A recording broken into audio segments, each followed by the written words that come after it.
नमस्कार, आप देख रहे हैं डॉक्टर साहब, आपके साथ मैं हूं मुस्कान। दर्शकों, अगर कोई भी इंसान किसी बीमारी से जूझ रहा है और दवाई खा रहा है, तो अगर वो साथ ही में किसी त्योहार को लेके फास्ट करना चाह रहा है, तो ये कितना सही या कितना गलत है, इसी पे खास बातचीत करने के लिए आज हमारे साथ मौजूद है डॉक्टर खालिद हुसैन। आपको बता दें कि बिहार के जानी-माने इंटरनल मेडिसिन और डायबिटोलॉजिस्ट हैं। सर नमस्कार, बहुत-बहुत स्वागत है आपका। Thank you so much.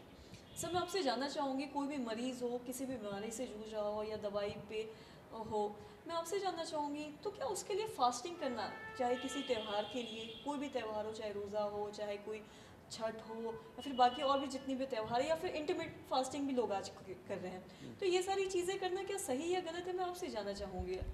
देखिए एक्चुअली फास्टिंग के आवर्स पर भी डिपेंड करता है कितना लंबा फास्ट है। अगर 12 घंटा है या 8 घंटा है, depends upon how much the duration of the fasting is. और उसके अलावा आप किस बीमारी से आप पहले से ही आप अफेक्टेड हैं। फॉर एग्ज़ाम्पल, अगर आपको डायबिटीज़ है और उसके बाद से जो है आप बराबर उसके लिए दवाइयाँ ले रहे हैं, इंसुलिन ले रहे हैं और आपको 12 घंटा उपवास करना है, चाहे छठ हो, चाहे रमज़ान हो या एनीथिंग, तो उसमें जो है आपको फास्टिंग एडवाइजेबल नहीं है। Medically it is not advisable. ऐसे आपकी मर्ज़ी, आप कर सकते हैं, मगर उसमें ये होगा कि सडन हाइपोग्लाइसीमिया होने से प्रॉब्लम हो सकता है, जबकि शुगर लेवल बहुत कम हो जाएगा। और अगर आप शॉर्ट ड्यूरेशन है तो उसमें मैनेज हो सकता, मगर लॉन्ग ड्यूरेशन में generally it should be avoided.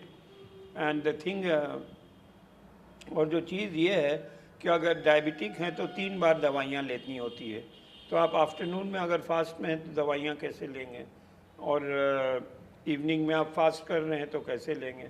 तो इसमें सीवियर हाइपोग्लाइसीमिया का डर रहता है कि सडनली शुगर फॉल करेगा और 1 पर्सन कैन गो इनटू, वो बेहोश भी हो सकता है, शॉक में भी जा सकता है।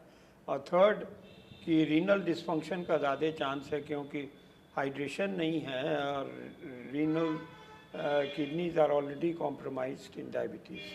तो इसलिए उसको जो है शॉर्ट ड्यूरेशन पर पानी उनी भी पीना ज़रूरी होता है और खाना भी थोड़ा खाना ज़रूरी होता है। तो और सर्टेन डिजीज़ जो है ड्यू टू मेडिकेशंस जो है वो कॉन्ट्राइंडिकेटेड है डायबिटीज़, क्योंकि उसको मल्टीपल टाइम्स दवाइयाँ लेनी होती है। ये तो डायबिटीज़ हो गया। हाइपरटेंशन में भी अगर आप डायबिटिक, आप हाइपरटेंसिव हैं, आपको दवाइयाँ लेनी है, सुबह शाम आप फास्ट कर रहे हैं, तो ये पॉसिबल नहीं है। तो माई एडवाइस इज़ दैट अगर आपको क्रॉनिक डिजीज़ है, कोई शॉर्ट टर्म डिजीज़ है तो उतना प्रॉब्लम नहीं है, but if you are suffering from a chronic disease तो बेटर है कि आप अवॉइड करें, या अगर शॉर्ट ड्यूरेशन ऑफ फास्टिंग है तो आप रख सकते हैं। तो this is the main causes of not fasting. Main cause जो है ये कि आपको बीमारी आप अवॉइड करें। अगर आप कहते हैं कि नहीं मेरी आस्था है या ये हमको करना है तो आप कर सकते हैं। तो उसमें ये है कि जैसे आप फास्ट 6 बजे सुबह से स्टार्ट कर रहे हैं तो आप 5:30 में अपना नाश्ता एक फेयर अमाउंट कर लें, और उसके बाद से अगर आपको 6 बजे शाम में ये करना है तो पानी तो आप पी नहीं सकते, फास्टिंग में सब चीज़ मना है।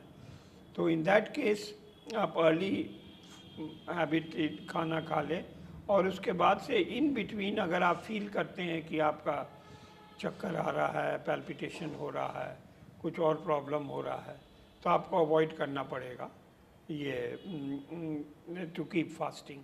इसलिए हम समझते हैं from medical point of view it is a bit difficult unless the person agrees to do certain precautions, जैसे कि before fast half an hour वो खा लेगा और उसके बाद से हाइड्रेशन के लिए पहले पानी उनी पिए हुए है तो ठीक है।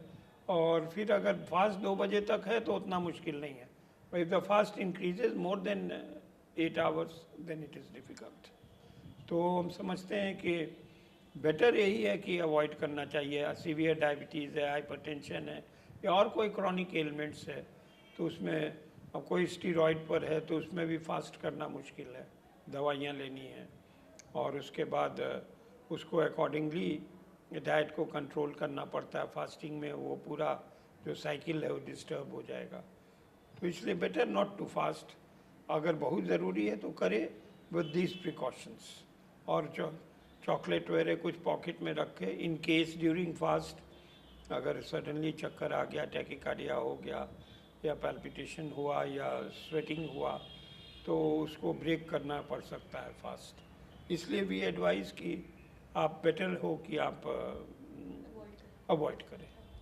सर बहुत बहुत शुक्रिया तमाम जानकारी देने के लिए।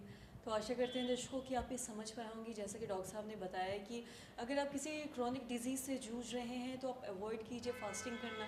अगर आप किसी नॉर्मल बीमारी से जूझ रहे हैं और फास्टिंग करना चाहते हैं तो आप कर सकते हैं, लेकिन अगर कोई बड़ी बीमारी है तो कोशिश करें कि फ़ास्टिंग ना करें, क्योंकि हम देखते हैं कि फ़ास्टिंग में हमें दवाइयाँ नहीं खानी होती है, पानी नहीं पीना होता है, तो कहीं ना कहीं ये बीमारी बढ़ सकती है। तो इस वजह से अवॉइड करें। तो आशा करते हैं दर्शकों की जो तमाम जानकारी है आपके लिए लाभदायक रही हो। तो आज की इस वीडियो में इतना ही। अगर आपने अब तक हमारे चैनल को सब्सक्राइब नहीं किया तो तुरंत कर ले, साथ ही हमारे फेसबुक पेज को लाइक करें। वीडियो देखने के लिए आपका धन्यवाद।